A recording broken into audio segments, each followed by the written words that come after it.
Olá, pessoal. Estamos aqui mais uma vez, né, nesse preparatório e vamos dar continuidade à nossa conversa, né, sobre vários temas, né, atuais e, né, alguns 2, 3 anos atrás, alguns temas de 2, 3 anos atrás, que pode ser muito bem ser cobrado numa prova de atualidade. Isso depende muito, de banca para outra, dependendo. 2, 3 anos, 5, dependendo do edital. Tem edital que coloca daqui a 5 anos, atualidade com 3 anos, 6 anos, até 2 ou 1. O importante é que nós vamos aqui abordar vários temas, né, que nós chamamos de atualidade. Olha só, no governo Dilma, e ela se caracterizou e vem se caracterizando por não passar por não passar a sua mão na cabeça de ministros, né? Na primeira questão trata disso. O ministro do Trabalho pediu demissão do cargo após reunião com a presidenta Dilma Rousseff na tarde deste domingo. A notícia da UOL. O ministro do Trabalho que pediu demissão em dezembro de 2011 foi... Ora, quando se trata de ministros, nós tivemos ministros que ao longo desses 2 anos de mandato da presidenta Dilma perderam seus cargos por atos que não são adequados a um cargo de ministro. Nós tivemos o ministro Alfredo Nascimento, do PR, né, que foi demitido, a acusação do ministro do Transporte, né, a acusação superfaturamento das obras no DENIT, a produção de caixa 2 do PR, né, foi demitido. Wagner Ross, do PMDB, ministro da Agricultura, também foi demitido pela presidenta Dilma Rousseff. Acusações, algumas, né, saiu até na mídia, andando, voando, né, de aviões de grandes proprietários de terra, grandes agropecuaristas. Isso não cabe a um ministro andar em aviões particulares. E o uso, né, da CONAB, a Companhia Nacional de Abastecimento, em proveito, político, na distribuição de cestas e tal, né, foi demitido. Rolando Silva, ministro do Transporte, né, a acusação de fazer parte, né, de um esquema no projeto Segundo Tempo, né. Tivemos também a demissão do ministro da questão aqui, do ministro do Trabalho, Carlos Lupe, né, do PDT, que foi demitido, né, e essa demissão gerou, né, vamos ver, alguns capítulos engraçados, né, quando a pressão do PDT para que a presidenta Dilma Rousseff não o demitisse, né, praticamente Carlos Lupe colocou a presidenta Dilma na parede, né, e um fato, né, que engraçado e chamou a atenção da mídia foi quando o ministro Carlos Lupe, do PDT, ministro do Trabalho, disse: Dilma, eu te amo. Cara, é muita coragem para dizer Dilma, eu te amo. Mas ele disse, dias depois ele foi demitido e a presidenta Dilma disse que não era romântica. Então, Carlos Lupe, resposta para essa questão. Outro também demitido foi o da Casa Civil, que foi o primeiro, né, ministro a ser demitido, Antônio Palocci, que era ministro da Casa Civil. Outro também foi demitido, e esse não porque estava envolvido em atos ilícitos, mas o ministro Nelson Jobim, ele foi demitido.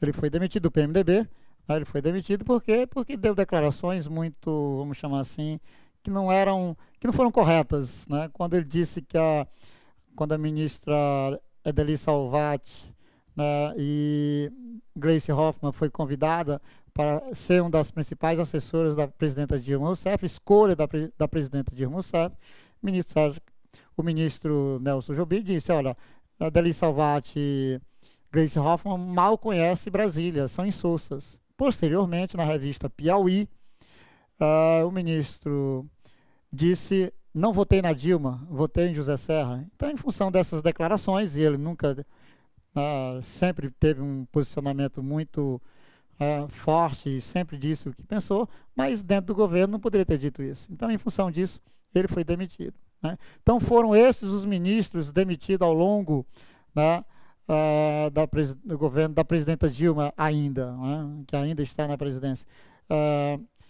Tem o Pedro Novaes, um deputado do Maranhão, dentro da cota do PMDB, que foi demitido em função do mau uso do cartão corporativo. Ok? Letra D para essa questão, PDT. Vamos para a questão 2. O grave acidente ambiental ocorrido no Brasil no final de 2011 estava relacionado. No final de 2011, nós tivemos, né, um grave acidente ambiental que repercutiu, né, no Brasil de forma muito forte. Né? Que problema foi esse?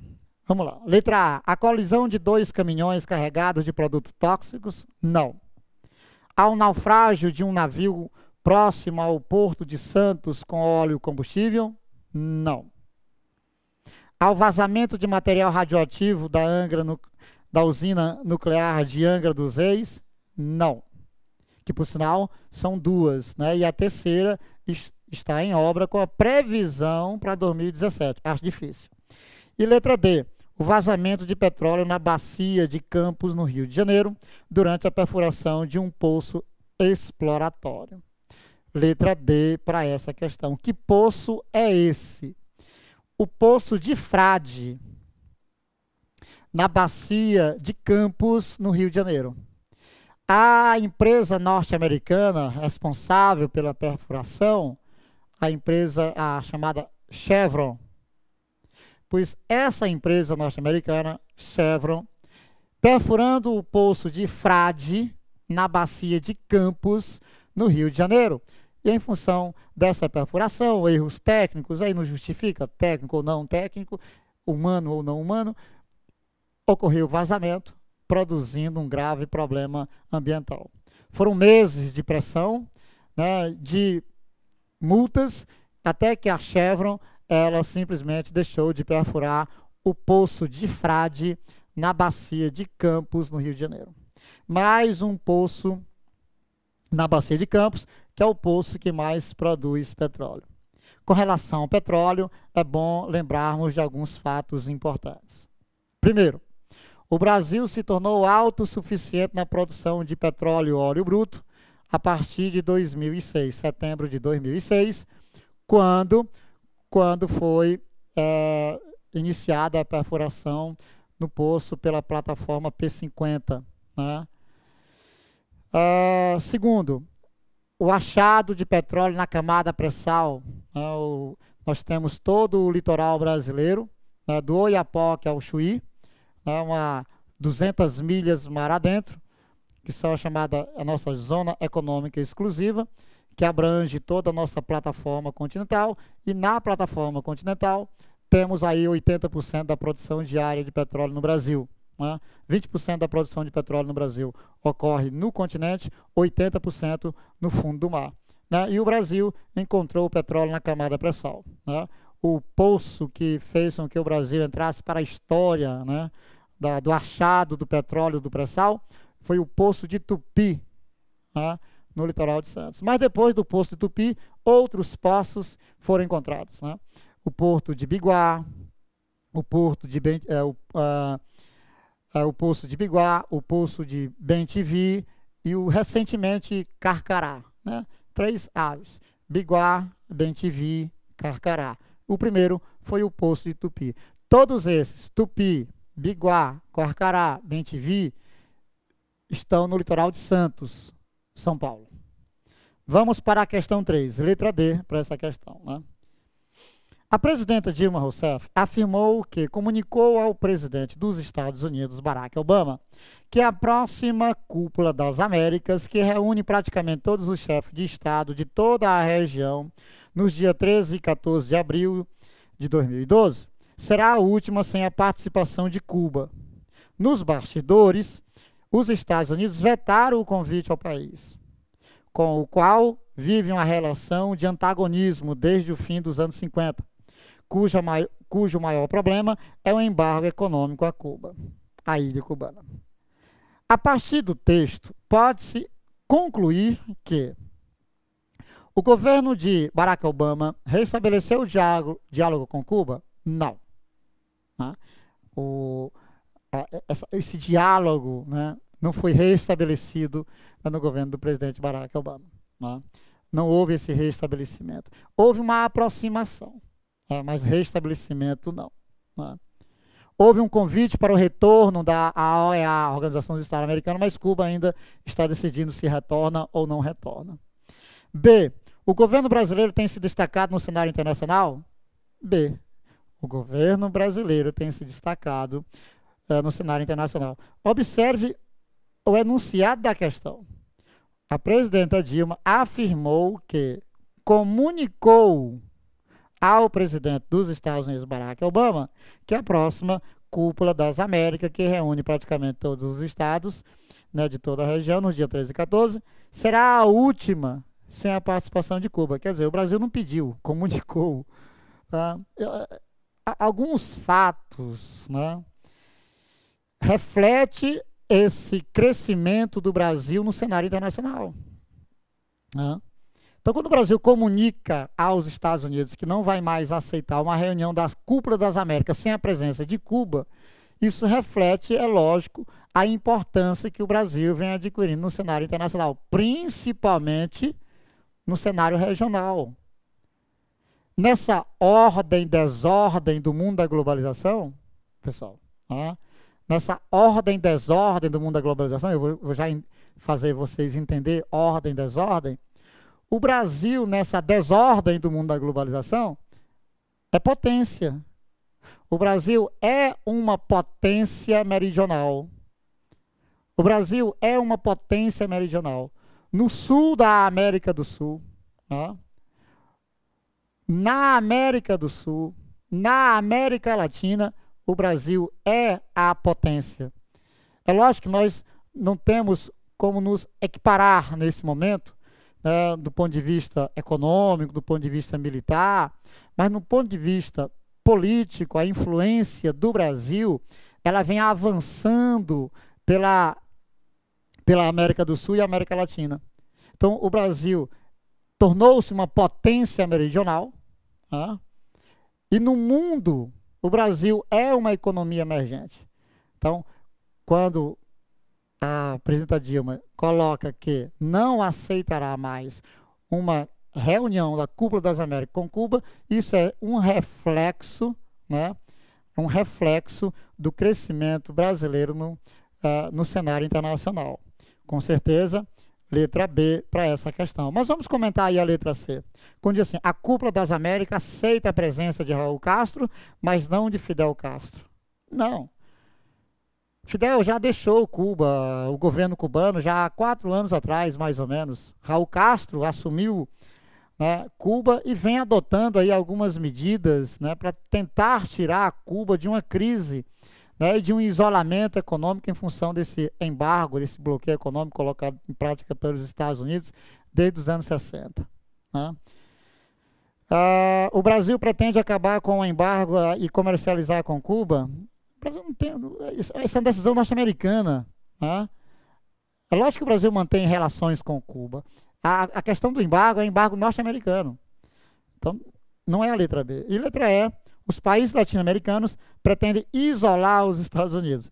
Olha, esse isolamento norte-americano, ela não é pensada. Os Estados Unidos é a principal economia do planeta. É o principal parceiro econômico de muitas das nações pelo mundo afora. Isolar a economia norte-americana parece até piada. Então, letra A, B para a questão de número 3. Vamos para a questão 4. Temos o seguinte. Olha só.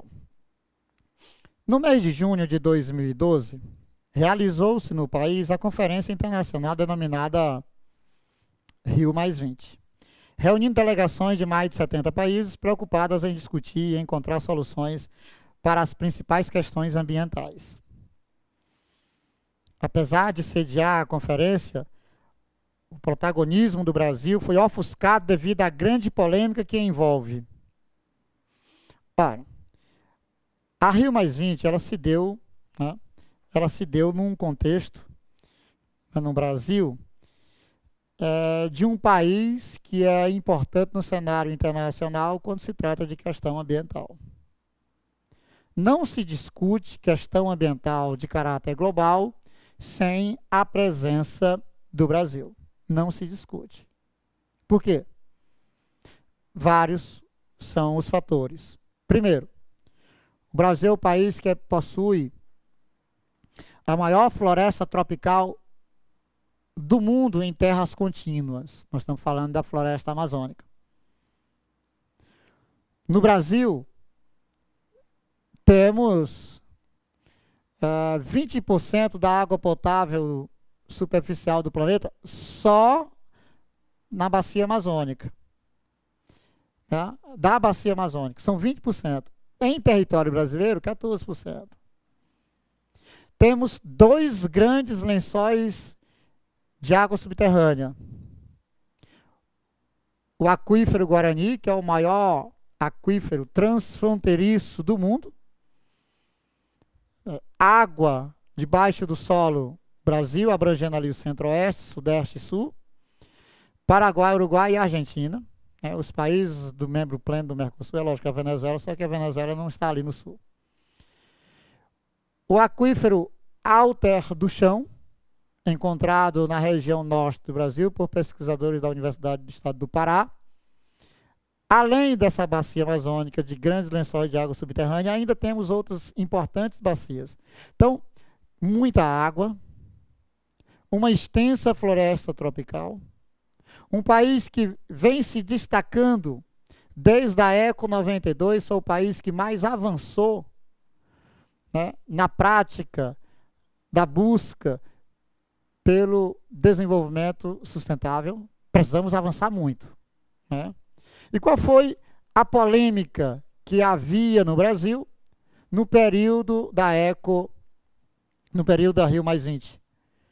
Bom, não poderia ser outra, numa polêmica global, se não tivesse envolvendo, é lógico, a região da Amazônia. Letra A. A corrupção policial e a política de corrupção de ocupação na favela. Então, isso até foi, vamos chamar assim, positivo, quando o Estado brasileiro se fez presente numa área onde o Estado não se fazia presente e havia um poder paralelo, que era a favela no Rio de Janeiro. B. A utilização de produtos transgênicos na agricultura de exportação. Ora, isso não é polêmico. Isso não gera uma polêmica. E não gerou uma polêmica apenas no período do Rio+20. A questão do uso de sementes transgênicas na produção agrícola era uma polêmica global. E o Brasil não foge dessa prática. 60% de toda a soja que o Brasil produz, soja transgênica. 60%. Então, o óleo de soja que você consome na sua casa é de soja transgênica. Ok? O Brasil é o terceiro maior produtor de soja transgênica do mundo e o maior produtor de soja do planeta. C. O favorecimento à indústria automobilística considerada a mais poluente? Não. A criação da Comissão da Verdade, contrariando a lei da anistia, a Comissão da Verdade, ela não contraria a lei da anistia. A lei da anistia anistiou todos os crimes cometidos dentro do contexto da ditadura militar, no período que vai de 1964 a 1979.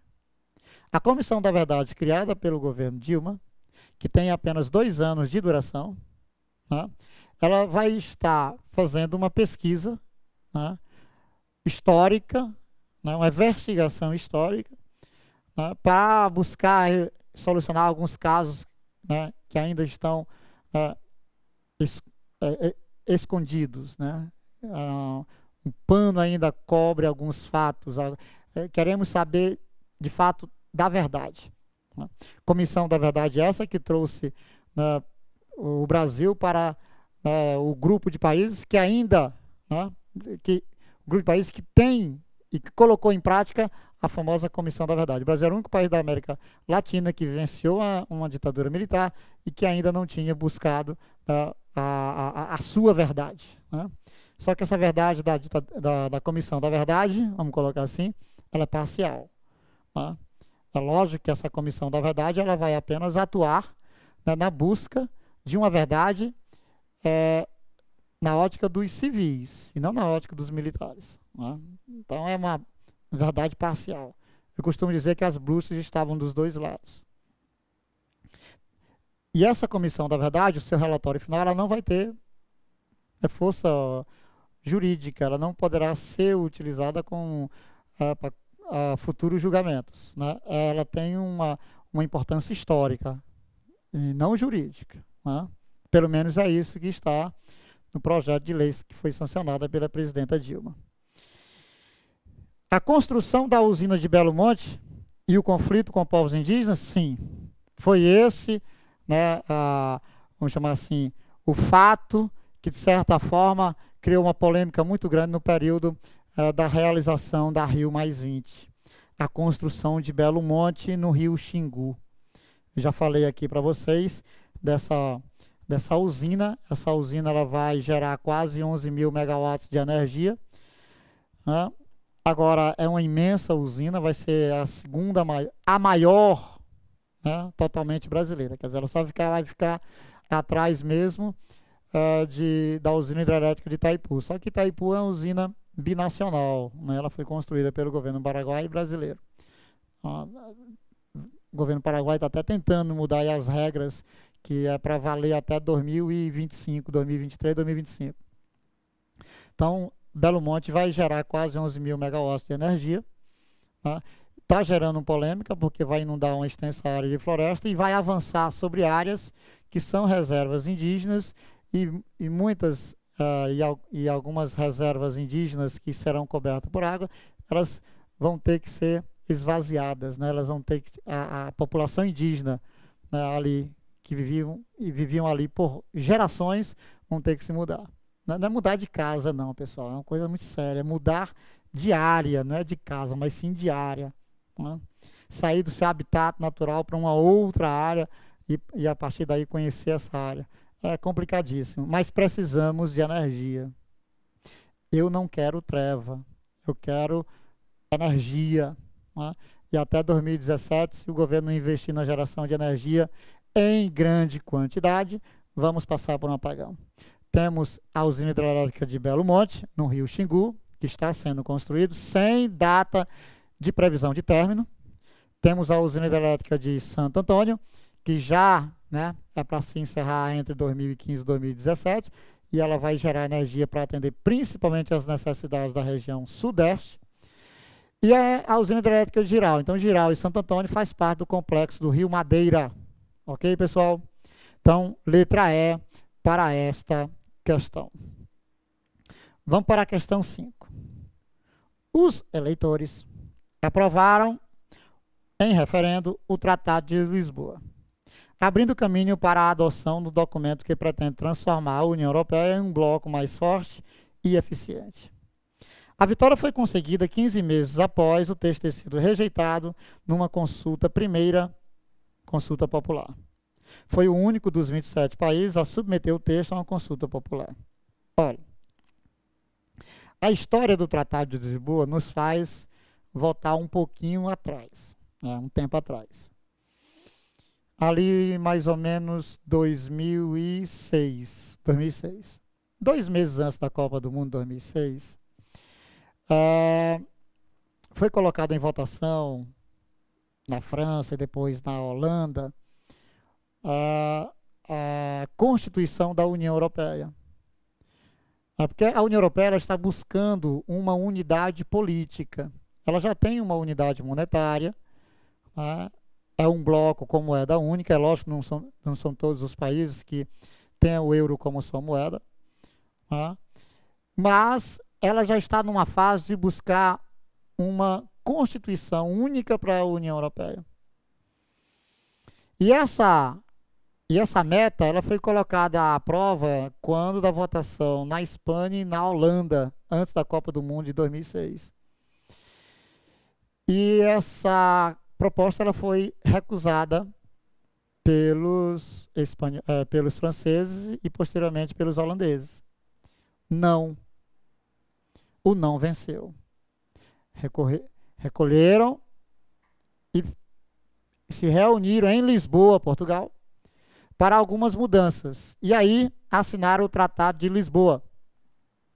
E logo depois dessa reformulação, dessa mudança colocada no projeto de implantar uma Constituição única, e essa Constituição ela tem que ser aprovada, né?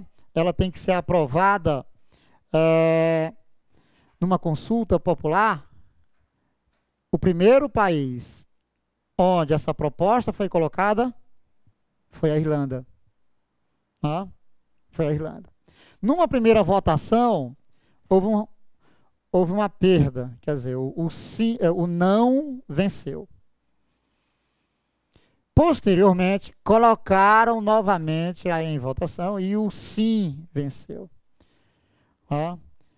Os eleitores irlandeses aprovaram o projeto, né, que está contido dentro do Tratado de Lisboa, que é um tratado que busca um aprofundamento na integração econômica e política da União Europeia. Então, a Irlanda foi o primeiro país pós-Tratado de Lisboa a votar, né, numa consulta popular e venceu. Professor, 2 votações, o primeiro foi não e o segundo sim, de acordo com o projeto. Ela vai ser colocada em votação em todos os 27 países da União Europeia. É lógico que a aprovação nos países mais pobres da União Europeia, tipo Irlanda, a pressão da União Europeia sobre o governo irlandês para que atue de maneira tal que a proposta tem que ser aprovada será maior. Então, todos os países, né, os mais pobres dentro da União Europeia, a votação, com certeza, ela vai ser mais fácil do que nos países mais importantes do ponto de vista econômico. Então, imagine essa votação sendo realizada de novo na Holanda, na Espanha, na França, na Itália, na Inglaterra, no momento em que esses países estão sofrendo com a crise econômica. É lógico que essa integração econômica, né, ela vai ter uma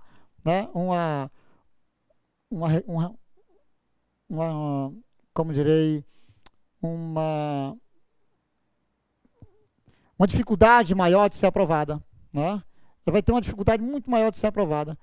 Com certeza, na Itália, na França e na Holanda, né, a rejeição é enorme.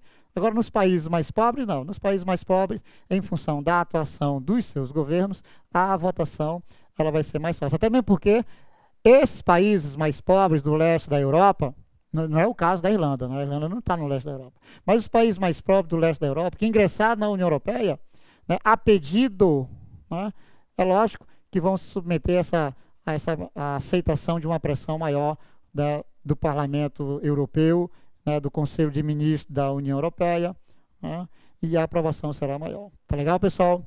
Irlanda é a resposta para essa questão, letra B. Mais uma vez, peço a vocês que estão aí me ouvindo e me assistindo, que se vocês estiverem interessados em algum material extra, envie um e-mail para mim, que eu passo e envio para vocês.